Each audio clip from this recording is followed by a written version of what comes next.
Hey everyone, welcome to Wealth Redefined. I'm your host, Michael Reynolds, certified financial planner and owner of Elevation Financial on the web at elevationfinancial.com. Thanks for joining me for today's episode on investment returns, 5 behaviors that can diminish your investment returns. So, investing is both an art and a science. The science part is driven by understanding the fundamentals, applying technical principles to your strategy, asset allocation, stuff like that. This may seem like the hard part, but often it's the other side of the coin that proves more difficult, the art side of investing. The art side of investing can be challenging because it's driven by behavior and emotions and nuance. Here's an example. From 2001 to 2020, the S&P 500 has returned 7.5% according to research by JP Morgan. This comes from JP Morgan's Guide to the Markets. However, in that same data point, the average investor has achieved only 2.9% in returns in that same time period. Why is that? Why does the average investor achieve much lower performance than the S&P 500 as a whole? The answer is typically behavior. It's usually not some specific technical decision that diminishes investment returns or some specific, investment that is being made. It's human behavior.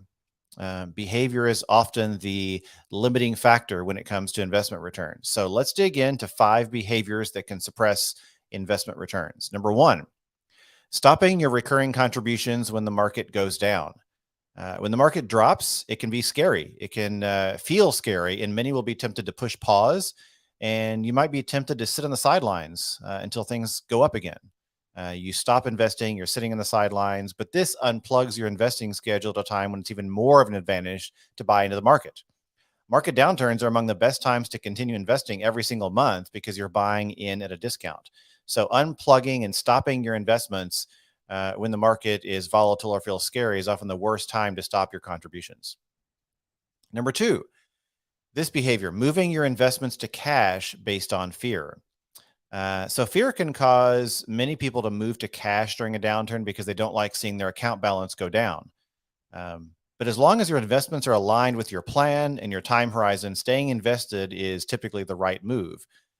Going to cash is an attempt to time the market, and that can cause you to miss out on the recovery, which thus in turn stifles your potential growth. So there's some data from Dimensional Fund Advisors, which shows the outcome of missing the best days in the market due to sitting in cash. So in this example, there's a hypothetical investment of $1,000 in a 25-year period from 1997 to 2021. So staying invested, that $1,000 grows to $10,367. That's staying invested the whole way. But if you miss the best week during that time period, your investment only grows to $8,652. Miss the best month, just over $8,000. The best 3 months, just over $7,000. And if you miss the best 6 months in the market during that time period, you're under $7,000 as a total ending balance compared to the 10,000 plus if you stayed invested.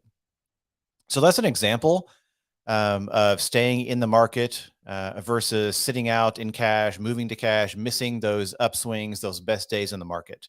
It affects your performance overall. Next, chasing the latest shiny object.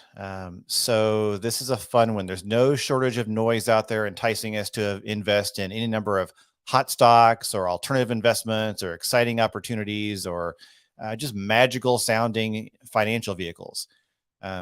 Chasing these alleged get rich quick schemes, they promise quick returns and they often make promises of great performance, but they often lead to disappointment and even significant losses. Reliable investing is boring, but it works. Investing should not be entertaining. There is a not a Gantt chart, but I forget the name of the 2 circles going together that overlap.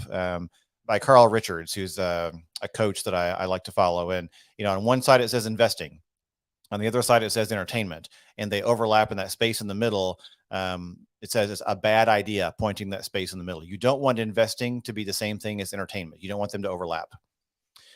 So true investing that is reliable and fairly reasonable in terms of the outcome it will get for you is typically very boring. It's not exciting. It's not entertaining.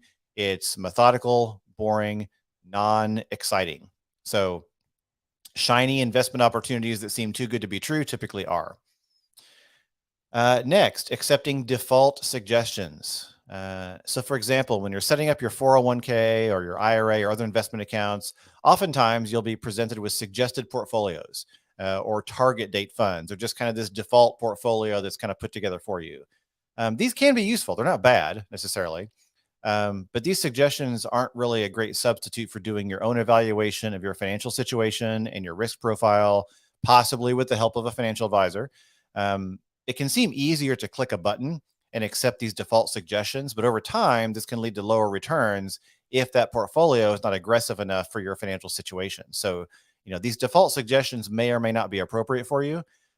So that can diminish investment returns. Finally, buying high and selling low. This is market timing. A common pattern among investors is trying to buy when the market's high because it makes them optimistic, and then they sell when the market's low because they're scared. Then they repeat this cycle over and over, and they end up locking in years of losses while consistently investing at a premium. So over time, this behavior can really significantly suppress your return. So it's much better to stay invested and continue a pattern of recurring contributions month over month. Whatever time period you're investing methodically and consistently, keep that pattern, because that will help you avoid buying high and selling low, which again suppresses your investment returns. So those are common behaviors that can diminish your investment returns. We want to avoid those behaviors. So keep that in mind, and that will help you avoid being an average investor. You want to be an above average investor. So with that, always happy to help or talk anytime. You can reach me on the web at elevationfinancial.com. That's my website, as you can guess. Feel free to reach out there or book a money session online. Always happy to chat. So with that, have a great day. Thanks for joining me. We'll see you next time.